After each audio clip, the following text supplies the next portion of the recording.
Lord, ஹல்லேலூயா. கிறிஸ்துவுக்குள் பிரியமானவர்களே, இந்த அருமையான ஓய்வு நாளிலும் தேவ சமூகத்துக்கு வந்த உங்கள் ஒவ்வொருவரையும் இயேசுவின் இணையற்ற நாமத்தினாலே அன்பின் வாழ்த்துக்கள். இந்த நாளிலும் நம்ம தேவ செய்திக்கு முன்பதாக நம்ம கண்களை மூடி நாம் ஜெபிப்போம். ஸ்தோத்திரம் ஏசப்பா, உம்மை துதிக்கிறோம் ஆண்டவரே. பிதாவே, இந்த அருமையான தருணத்தில் வந்த ஒவ்வொரு பிள்ளைகளையும் ஆசீர்வதிப்பீராக. ஆண்டவரே, நாங்கள் இந்த நாளை விசேஷமான நாளாக எண்ணி உங்களுடைய சமூகத்துக்கு வருகிறோம்.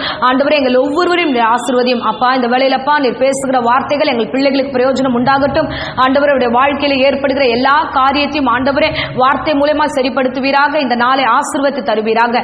எல்லா தடைகளும் எடுத்து போடுங்க. தொடர்ந்து வழி நடத்தும் ஆசீர்வதியும். இயேசு நாமத்திலே ஜெபிக்கிறோம் நல்ல பிதாவே, ஆமென், ஆமென். ஹல்லேலூயா. இயேசு நல்லவர். இந்த காலை வேளையில தேவ சமூகத்துக்கு வந்திருக்கீங்க பாருங்க. நம்ம ஏன் ஒவ்வொரு நாளும் இந்த பிரசங்கத்தை கேட்கணும், இல்ல இந்த ஓய்வு நாளில தேவ சமூகத்துக்கு ஏன் நம்ம வரணும், வார்த்தைகளை ஏன் கேட்கணும்னா, நம்முடைய வாழ்க்கையின் பயணத்துல நம்ம தொடர்ந்து போவதற்கு கர்த்தருடைய வார்த்தை நமக்கு ரொம்ப அவசியம். ஆமென். பாருங்க, வருகிற வழியெல்லாம் பிசாசுடைய தடைகள் இருக்கலாம், இல்ல மாம்சமா நம்முடைய வாழ்க்கையில தப்பான டிசிஷன் எடுக்கிறதுக்கான வாய்ப்பு இருக்கிறது. அப்ப அப்படி போயிடக்கூடாது என்பதற்காக நம்முடைய வழியில நாம கடந்து போக கூடாதபடிக்கு கர்த்தருடைய வழியில போவதற்கு அவருடைய வார்த்தை நமக்கு தேவை. ஆமென், ஹல்லேலூயா. அந்த ஒரு காரணத்துக்காக தான் நாம இந்த வசனங்களை கேட்க வந்திருக்கிறோம். அடியேனும் பிரசங்கம் பண்ண வந்திருக்கேன். இன்றைக்கு கேட்கிற பிரசங்கங்கள் உங்களுக்கு பிரயோஜனம் உள்ளதாய் மாற வேண்டும் என்று நான் கிறிஸ்துவுக்குள்ள வேண்டிக் கொள்கிறேன். இப்பொழுது நீங்க கவனத்தோட கேளுங்க. கர்த்தர் உங்கள் ஒவ்வொருவரையும் ஆசீர்வதிப்பார். ஆமென். இப்பொழுதும் நீதிமொழிகள் 29ஆம் அதிகாரம் 25ஆம் வசனத்தை நாம் வாசிப்போம். மனுஷனுக்கு பயப்படும் பயம் கண்ணியை வருவிக்கும், கர்த்தரை நம்புகிறவனோ உயர்ந்த அடைக்கலத்தில் வைக்கப்படுவான். ஆமென், ஹல்லேலூயா, ஹல்லேலூயா. கர்த்தருடைய வார்த்தை பாருங்க. இந்த நாளில மனுஷருக்கு நீங்க பயப்படுற பயம் உங்களுக்கு கண்ணியை வருவிக்கும், உங்களுக்கு ஆபத்தை உண்டாக்கும், உங்களுக்கு பயத்தின் மேல பயம் இன்னும் அதிகமாகும். சோ பிரச்சனைகளுக்கு நேராக உங்களை கொண்டு போய் சேர்த்துடும். ஒரு மனுஷனை பார்த்து நீங்க பயப்படுறீங்க, ஐயோ இந்த மனுஷன் நமக்கு ஏதாவது பண்ணுவானா, ஒரு காரியத்தை உங்களால் தெளிவா செய்யவே முடியாது. அந்த மனுஷனை பார்த்து பயந்து நீங்க அந்த காரியத்தை விட்டுடுவீங்க. ஆனா கர்த்தருக்கு பயப்படுங்க நடக்கிறவனுக்கு நன்மையை கர்த்தர் கட்டளையிடுவார். சோ உயர்ந்த அடைக்கலத்துல கர்த்தர் வைப்பார். நீங்க யாருக்கு பயப்படணும்ன்றது முதலாவது நம்ம தெரிந்து கொள்ளணும். நம்ம எடுத்ததுக்கெல்லாம் இந்த உலகத்துல மனுஷனை பார்த்து நம்ம பயப்படக்கூடாது. ஹல்லேலூயா. பயம் என்ற ஒரு காரியம் இன்னைக்கு பிரசங்கம் கேட்கிற உங்களுக்கு மட்டும் இல்ல, இந்த உலகத்துல இருக்க எல்லோருக்குமே பயம் என்ற ஒரு ஆயுதம் தாக்குகிறது. எல்லாருக்குமே பயம் வரும். சோ அந்த பயத்தை நம்ம எப்படி ஹேண்டில் பண்ணணும், அது ரொம்ப முக்கியம். நம்ம பயத்தை ஒரு சில விஷயங்களுக்கு பயப்பட வேண்டியதா. இப்ப வசனத்தை பார்த்தோம், கர்த்தருக்கு பயந்தோம்னா நன்மை வரும், நமக்கு உயர்ந்த அடைக்கலத்தில் தருவார். ஆனா மனுஷனுக்கு பயப்படுகிற பயம் நம்மளை தப்பான வழிக்கு கொண்டு போயிடும். நமக்கு விரோதமா நம்மளுடைய வாழ்க்கையின் காரியங்களை நம்மளே போய் அதுக்கு ஆசீர்வாதத்தை கெடுக்கிற பிள்ளைகளா நம்ம மாறிடுவோம். ஹல்லேலூயா. இன்றைக்கு நம்ம ஒரு விஷயத்தை நல்லா தெரிந்து கொள்ள வேண்டும். மனுஷனுக்கு பயப்படக்கூடாது. ஒரு வாழ்க்கை பயணத்துல ஓடிக்கிட்டு இருக்கீங்க அப்படின்னா பயம் வந்துடுச்சுன்னா அந்த மனுஷன் அடுத்த கட்டத்துக்கு போகவே முடியாது. அங்கேயே நின்றுட்டு அந்த காரியத்துல என்ன செய்யணும்னு நினைச்சானோ அந்த விஷயத்தை செய்ய முடியாது. பாருங்க, ஒரு பிசினஸ் துவங்கணும்னு நினைக்கிறாங்க, நல்ல விஷயம். சோ கர்த்தருக்கு சித்தமானா அதை செய்வோம், மேற்கொண்டு முயற்சி பண்ணுவோம். கர்த்தருடைய வார்த்தை வந்துருச்சுன்னா அதை எடுத்து செய்வோம், நம்ம கடந்து போனோம். ஆனா அந்த இடத்துல நின்றுட்டு ஒரு நிமிஷம் நின்றுட்டு ஏன் நிக்கிறோம்னா, பிசாசு பேசுவான், நீ இவ்வளவு நாள் ஃபெயிலியர், நீ நிறைய விஷயத்தை விட்டுட்ட, இப்ப மட்டும் நீ எல்லாத்தையும் சக்சஸா பண்ணிடுவியா, உன்னால பண்ண முடியாது, இது லாஸ்ட்ல வரும்னு ஒரு வார்த்தை போட்டுட்டா போதும், உடனே இமீடியட்டா அந்த விஷயத்தை விட்டுடுறோம். சரி, ஹையர் ஸ்டடிஸ் பண்ணலாம் நீங்க ஒரு நினைவு வச்சிருப்பீங்க, மேற்கொண்டு ஃபார்ம் வாங்கி இதை பண்ணலாம் போலாம் கிளம்பி போகும்போது ஒரு வார்த்தை வரும், நீ இப்ப இதை படிச்சு முடிக்க முடியுமா, முடியாது, உனக்கு நிறைய வேலை இருக்கு, உனக்கு இந்த கமிட்மெண்ட்ஸ் இருக்கு, இதுல நீ அரியர் வச்சுட்டா எப்படி ஆகும், இது கொண்டு தொடர்ந்து செய்ய முடியாது. பிசாசானவன் நெகட்டிவான வேர்சஸ் நம்ம கிட்ட பேச பேச பேச நமங்களுடைய மனநிலைமை எப்படி ஆகுதுன்னா, ஓ ஆமால, சரி இது வேற டிஸ்டர்ப் ஆயிடும், நம்ம போதும், இந்த ஒரு டிகிரியே போதும், இந்த ஒரு விஷயமே போதும், சரி போதும், +2 போதும், இல்ல இதே போதும் அப்படின்னு நிறுத்திடும். நெக்ஸ்ட் லெவலுக்கு நம்ம கடந்து போகிறது குறித்து நம்ம யோசிக்க மாட்டோம். ஒரே ஒரு தாட் நெகட்டிவ். பாசிட்டிவா நிறைய விஷயம் இருக்கு, அதை அப்ரோச் பண்ணி ஏதாவது வேற படிக்கலாம், இல்ல வேற காரியத்தை நம்ம உருவாக்கலாம், வேற விஷயத்தை செய்யலாம் அப்படின்றதே வராது. நெகட்டிவ் வேர்சஸ் பிசாசு ரெடியா வச்சிருப்பான். நீ எப்ப முன்னேற போறன்னு தெரிஞ்சுச்சோ அப்பயே அவன் அந்த வார்த்தையை போட அவன் சரியாய் காத்திருக்கிறான். ஹல்லேலூயா. அருமையானவர்களே, உங்கள் பயணத்தை நீங்க தொடர்ந்து போங்க. கர்த்தருடைய வேத வசனத்தை கையில வச்சுக்கிட்டு நீங்கள் தொடர்ந்து போங்க.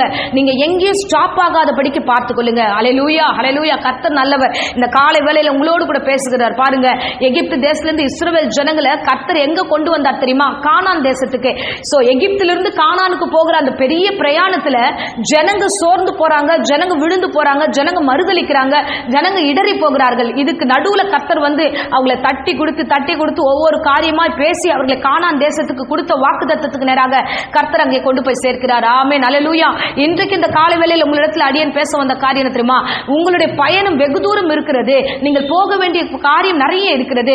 சில காரியங்கள் நீங்கள் நன்மை பெற்றுக்கொள்ள வேண்டிய காரியங்கள் இல்ல, நீங்கள் மனுஷருக்கு பயந்து இல்ல தேவையற்ற காரியங்களுக்கு பயந்து நீங்கள் விழுந்து போகிறீர்கள். அல்லேலூயா, அல்லேலூயா. கர்த்தர் நல்லவர். மனுஷருக்கு பயப்படணும், இப்ப பெரியவங்களுக்கு பயப்படணும், அது பயப்படணும், அது தப்பு கிடையாது. ஆனா கர்த்தருக்குள்ள கீழ்ப்படியணும். ஒரு காரியத்தை நாம் எடுப்பதற்கு முன்பதாகவே பயத்துக்கு இடம் கொடுக்க கூடாது. அல்லேலூயா. பயம் நம்மளை வாழ விடாது. பயம் நம்மளை எந்த சூழ்நிலையிலும் நம்முடைய எதிர்கால திட்டங்களை நாம வந்து போக முடியாதபடிக்கு பிசாசானவன் முடக்கி போடுகிறான். ஆமென், ஹல்லேலூயா, ஹல்லேலூயா. கர்த்தர் உங்களை முடக்கி போடணும்ன்றதுக்காக இன்றைய தினத்துல பேச வரல. நீங்கள் எழுந்து பிரகாசிக்க வேண்டும் என்பதற்காகவே கர்த்தர் பேச வந்திருக்கிறார். பாருங்க, வேதாகமத்துல தாவீதை குறித்து நம்ம வாசிக்கிறோம். 57ஆம் சங்கீதத்துல பாத்தீங்கன்னா அதுல தொடர்ச்சியா சில வார்த்தைகளை போட்டிருப்பாங்க. சவுல் நிமித்தமாய் தாவீது ஓடிக்கிட்டே இருப்பார். சவுல் ராஜா துரத்துவாரு, இவர் தாவீதுக்கு என்னன்னா, தாவீது தேவனால அபிஷேகம் பண்ணப்பட்டவர். நம்ம 1 சாமுவேல் 16ஆம் அதிகாரத்துல சொல்லப்பட்டிருக்கு. சோ சாமுவேல் நிமித்தமாக தேவன் வந்து அவனை அபிஷேகம் பண்ணினார். அவனுடைய அபிஷேகம் அவன் தலையின் மீது உண்டு. அவனுக்குன்னு ஒரு அழைப்பு உண்டு. கர்த்தர் அழைப்பை கொடுத்துட்டாரு. அந்த கொடுத்த ஆசீர்வாதத்தை அவன் வந்து இப்ப என்ன ஆயிடுறானா, நமக்கு தேவன் இருக்கிறார், நம்மோடு கூட இருக்கிறார், நம்ம வந்து ஒரு பெரிய காரியம் செய்ய முடியாது அழைத்தார் என்பதை மறந்துட்டு அவன் சவுல் நிமித்தமாய் ஓடுகிறான். அல்லேலூயா.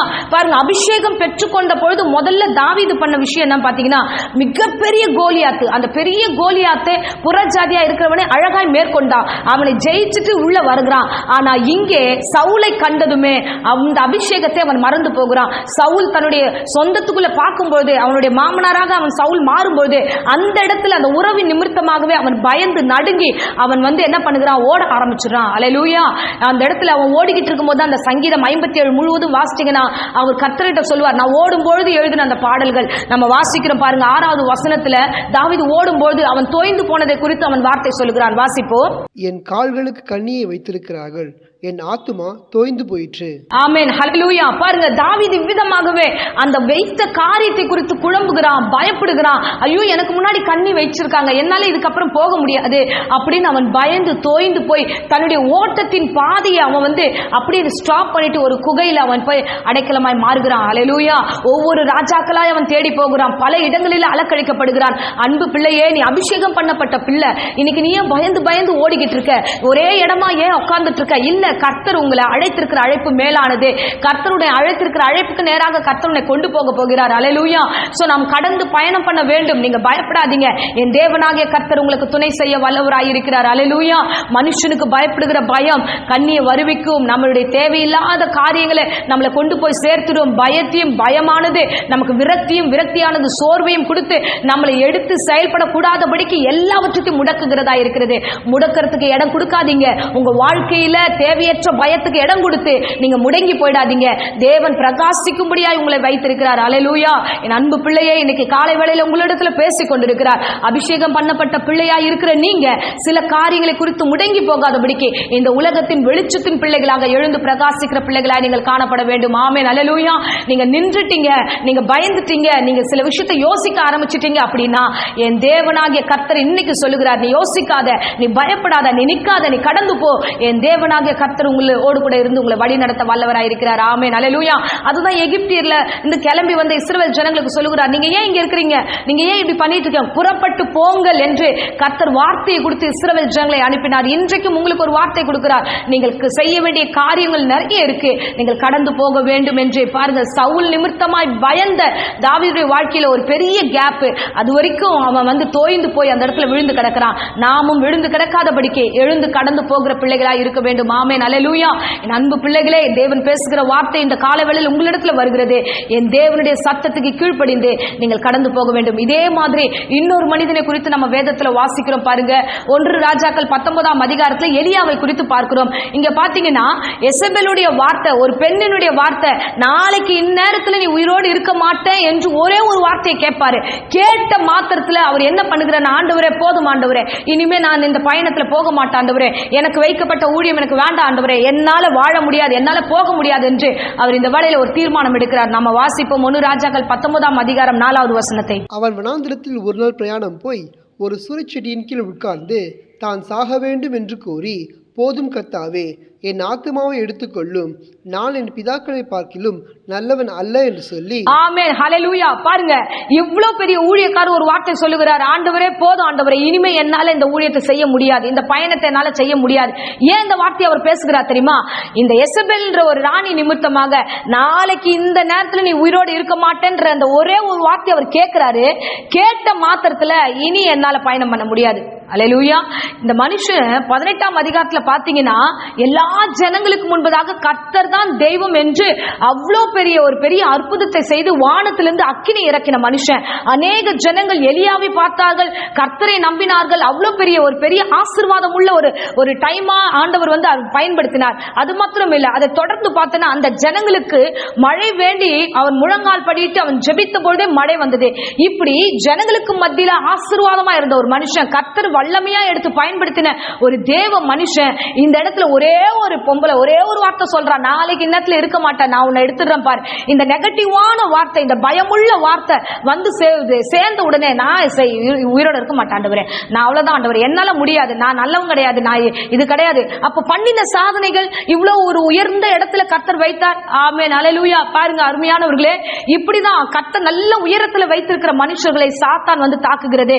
பிசாசானவன் தந்திரமாய் வந்து அவனுடைய ஊழிய பயணத்தை முடிக்க விடாதபடிக்கு அந்த இடத்துல வந்து அவனுக்கு பயத்தின் ஆவியை உள்ளே கொடுக்கிறது. அல்லேலூயா. அருமையானவர்களே, பயப்படாதீங்க. உங்களுக்கு என்று ஒரு உயர்வை வைத்திருக்கிறார், உங்களுக்கு என்று ஒரு ஆசீர்வாதத்தை வைத்திருக்கிறார். இத்தனை பேர்களுக்கு சாட்சியா நீங்கள் வாழ்ந்தீங்க, எத்தனை பேருக்கு நன்மையை செய்து வந்தீங்க. இவ்வளவு காலம் நீங்கள் ஜீவனோடு வாழ்ந்த நாட்களை ஏதோ ஒரு காரியத்தை நீங்கள் தேவனுக்காக செய்தீர்களே, இன்னும் உங்களுடைய பயணம் முடியவே இல்லை. அல்லேலூயா. ஒரு காரியத்தை உங்களுக்கு தெளிவுபடுத்த விரும்புகிறேன். ஒண்ணு, உங்க பயணத்தை நீங்க முடிக்க முடியாது, அதே மாதிரி பிசாசும் உங்க பயணத்தை முடிக்க விடக்கூடாது. அல்லேலூயா. ஏன் தெரியுமா? என் தேவன் தான் உங்க பயணத்தை முடிக்கணும், என் தேவன் தான் உங்க பயணத்தை திட்டம் பண்ணினார், அவர் தான் அழைத்தார், அவர் தான் அபிஷேகம் பண்ணினார், அவர் தான் கொண்டு போகிறார். வழியிலே வருகிற மனுஷர்களை கண்டோ பிசாசின் கிரியைகளை கொண்டோ பயந்து நீங்க என்ன பண்ணக்கூடாது, நீங்கள் இந்த இடத்துல உங்க பயணத்தை ஸ்டாப் பண்ணக்கூடாது. அல்லேலூயா. இன்னைக்கு தற்கொலைகள் ஏன் அதிகமாகுது தெரியுமா? சோ ஒவ்வொரு காரியத்தை நான் தான் பண்றேன், என்னால பண்ண முடியாது, எனக்கு அந்த அறிவு கிடையாது, எனக்கு இந்த உலகத்துல நிம்மதி கிடையாதுன்னு சொல்லி தவறுதலான முடிவுக்கு நேராக தன்னைத்தானே நம்புகிற பிள்ளைகளாக மாறுவதனால சோ இந்த வேளையில தப்பான முடிவுகள் கடந்து போகிறாங்க. பிசாசு தூண்டுகிறான், உன்னால ஒண்ணும் பண்ண முடியாது, உன்னால ஒண்ணும் பண்ண முடியாது. இந்த வார்த்தை கேட்கும் போது ஆமால என்னால எதுவும் பண்ண முடியாது, நான் ஏன் உயிரோட இருக்கணும், நான் சாகிறதுக்கு ரெடி அப்படின்னு துணிர ஆரம்பிக்கிறாங்க. அல்லேலூயா. அதுதான் இந்த ஊழியக்காரர் எடுக்கிற வார்த்தை பாருங்க, நான் சாக வேண்டும். என் அன்பு பிள்ளைகளே, தேவன் தான் நமக்கு முடிவை தரணுமே தவிர நாமளா அந்த முடிவை எடுக்க கூடாது. அல்லேலூயா. என்னால முடியாது, என்னால பண்ண முடியாது, இதை நான் செய்ய மாட்டேன், அவ்வளவுதான் முடிஞ்சிருச்சுன்னு அப்படின்னு நினைக்காதபடிக்கு நம்முடைய பயணத்தை கர்த்தர் தொடர வேண்டும் என்று விரும்புகிறார். ஆமென், அல்லேலூயா. பாருங்க, எலியாவுக்கு என்ன விஷயம் வச்சிருக்கிறார் கர்த்தர்னா, ஒரு பெரிய திட்டம் உண்டு. நீ எழுந்து எலிசாவையும் நீ வந்து எகுவையும் அபிஷேகம் பண்ண வேண்டும் என்று கர்த்தர் ஒரு திட்டத்தை வைத்திருக்கும் போது பிசாசு பேசுறா, இல்ல அவ்வளவுதான் முடிஞ்சிருச்சு அப்படின்னு சொல்லும் போது இந்த வார்த்தைகள், அந்த எசபேலுடைய வார்த்தைகளை கேட்டு எலியா விழுந்து கிடக்கிறான். போதும் என்ற வார்த்தை நாம சொல்லவே கூடாது. கர்த்தர் நமக்கு என்று ஒரு பயணத்தை வைத்திருக்கிறார். அதுதான் தூதனை அனுப்புகிறார், தட்டி எழுப்பி உனக்கு என்ன இங்க வேலை இருக்கு, நீ எழுந்து பயணம் பண்ண வேண்டிய தூரம் வெகு தூரமா இருக்கிறது, நீ கடந்து போய் எலியாவை அபிஷேகம் பண்ணி எகுவை அபிஷேகம் பண்ணி என்று கர்த்தர் அந்த இடத்தை விட்டு அவனை தட்டி எழுப்புகிறார். ஆமென், அல்லேலூயா. என் அன்பு பிள்ளைகளே, இந்த நாளிலும் கர்த்தர் உங்களிடத்துல பேசுகிறார். பயணம் பண்ண வேண்டிய தூரம் நிறைய இருக்கு, நிறைய காரியங்கள் இருக்கு, நல்ல காரியங்களை செய்ய வேண்டும். இப்பொழுதே எனக்கு போதும் என்று ஒரு மனநிலைமையோடு நீங்க இருக்காதீங்க. அல்லேலூயா. என் கர்த்தர் உங்களோடு கூட பேசிக் கொண்டிருக்கிறார். தேவையற்ற மனநிலைமைக்கு உங்களை ஒப்பு கொடுக்காதீங்க. கர்த்தருடைய திட்டம் பெரிதா இருக்கும் பொழுது இந்த அற்ப காலத்துல நடக்கிற சின்ன சின்ன வார்த்தைகள், சின்ன சின்ன விஷயங்களுக்கு விழுந்து போகாதீங்க. ஆமென். கர்த்தர் பேசுகிறார். பாருங்க, அந்த பயமானது நமக்கு கண்ணியை வருவிக்கிறது, பயமானது நம்ம வாழ்க்கை பயணத்தை தடுக்கிறது, பயமானது எதிர்காலத்தின் காரியங்களை முடக்குகிறது. சோ பயத்துக்கு இடம் கொடுக்காம தேவனுக்கு முன்பதாக உங்களை ஒப்பு கொடுங்க. ஆமென், அல்லேலூயா. அதுதான் வசனம் சொல்லுகிறது. 2 தீமோத்தேயு 1ஆம் அதிகாரம் 7வது வசனத்துல நம்ம வாசிக்கிறோம், தேவன் நமக்கு பயமுள்ள ஆவியை கொடாமல் பலமும் அன்பும் தெளிந்த புத்தியும் உள்ள ஆவியை கொடுத்திருக்கிறார். ஆமென், ஹல்லேலூயா. நம் தேவனாகிய கர்த்தர் நமக்கு பயமுள்ள ஆவியை கொடாமல் தெளிந்த புத்தியும் அன்பும் நிறைந்த ஆவியை கர்த்தர் கொடுத்திருக்கிறார். சோ தேவையற்ற காரியங்களை குறித்து பயப்படாதீங்க. தாவீதும் பயந்து ஓடி ஒளிகிறான். இந்த இடத்துல தேவனுடைய அபிஷேகத்தை அவன் வந்து இந்த வேளையில மறந்து போகிறான். இல்ல, என் தேவனாகிய கர்த்தர் தாவீதை ஒரு மிகப்பெரிய ராஜாவாக மாற்றினது உண்மை. அதே போல எலியாவுடைய வாழ்க்கையில பார்க்கிறோம், பெரிய பெரிய சாதனை பண்ணினவனே தன் சாக வேண்டும் என்று விரும்புகிறார். இல்ல, கர்த்தர் விடல, மறுபடியும் எலிசாவை அபிஷேகம் பண்ண கர்த்தர் கொண்டு போனார். இன்றைக்கும் உங்களை கொண்டு ஒரு பெரிய காரியத்தை செய்ய கர்த்தர் விரும்புகிறார். எழுந்து விழுந்து போன இடத்திலிருந்து எழுந்து ஓடுங்க. என் கர்த்தர் உங்களுக்கு என்று வைக்கப்பட்ட நன்மைகளை பாருங்க. என் தேவன் செய்கிற காரியத்தை நின்று பாருங்க. தேவன் உங்களுக்கு பயமுள்ள ஆவி கொடுக்கவே இல்லை. தெளிந்த புத்தியோடு செயல்படுங்க. இது தேவன் தான் பேசுகிறார் என்று புரிந்து கொண்டு உங்க வாழ்க்கையை ஒப்பு கொடுங்க. கர்த்தர் தாமே உங்களை ஒவ்வொருவரையும் ஆசீர்வதிப்பார். ஆமென். இப்பொழுதும் அடியேன் உங்களுக்காக ஜெபிக்கிறேன். இருந்த இடங்களை கண்களை மூடி நாம் ஜெபிப்போம். ஸ்தோத்திரம் ஏசப்பா, உம்மை துதிக்கிறோம் ஆண்டவரே. ஜீவனுள்ள நல்ல பிதாவே, இந்த அருமையான தருணத்துக்காக நன்றியோடு உம்மை ஸ்தோத்திரம் பண்ணுகிறோம். அப்பா, எங்க வாழ்க்கை பயணத்தை முடக்குகிற பிசாசை இயேசுவின் நாமத்திலே சபித்து கட்டுகிறேன் ஆண்டவரே. மிகப்பெரிய திட்டத்திற்கு என்று பிள்ளைகளை நீர் அழைத்திருக்கிறீர் ஆண்டவரே. அப்பா, சின்ன சின்ன வார்த்தைகள், ஒரே ஒரு வார்த்தை, இது இல்ல, இது முடியாது, இது அவ்வளவுதான், எனக்கு தெரிந்து இது முடியாது என்று நான் விசுவாசிக்கிறேன் என்று யாராகிலும் சொன்னா, இல்ல, கர்த்தர் எனக்காக யாவும் செய்வார் என்ற நம்பிக்கையோடு வைக்கப்பட்ட பயணத்தில் பிள்ளைகள் பயணம் செய்யட்டும் ஆண்டவரே. வைக்கப்பட்ட திட்டத்தை ஆண்டவர் நிறைவேற்றி முடிக்கட்டும் ஐயா. ஒவ்வொருவரையும் ஆசீர்வதிப்பீராக. என் தேவனுடைய பிரசன்னம் இந்த வேளையில எல்லா வீடுகளுக்குள்ள கடந்து செல்லட்டும். கேட்கிற பிள்ளையுடைய வாழ்க்கையில ஏற்படுகிற தடைகளை இயேசுவின் நாமத்தில் நிர்மூலமாக்குகிறேன். பயணத்தை நேர்த்தியாய் முடிப்பீராக. ஒவ்வொருவரையும் ராஜாக்களாக ராஜாத்திகளாக நீ தெரிந்து கொண்டீர் ஆண்டவரே. எகிப்திலிருந்து ஆண்டவரே இஸ்ரவேலை வெளியே கொண்டு வந்து கானான் கொண்டு போய் சேர்த்தீர். எப்படி சேர்த்தீரோ அப்படியே என் பிள்ளைகளையும் ஆண்டவரே அழைத்த அழைப்பில் நீர் கொண்டு போய் மகிமையில சேர்ப்பீராக, ஆசீர்வதிப்பீராக. தொடர்ந்து வழி நடத்தும், காத்துக்கொள்ளும். உம்முடைய கரம் கூடவே இருக்கட்டும். இயேசுவின் நேற்று நாமத்தில் ஜெபித்து ஆசீர்வதித்து இந்த வேளை ஒப்புக் கொடுக்கிறேன் ஜீவனுள்ள நல்ல பிதாவே. ஆமென். ஆமென். Praise the Lord. God bless you.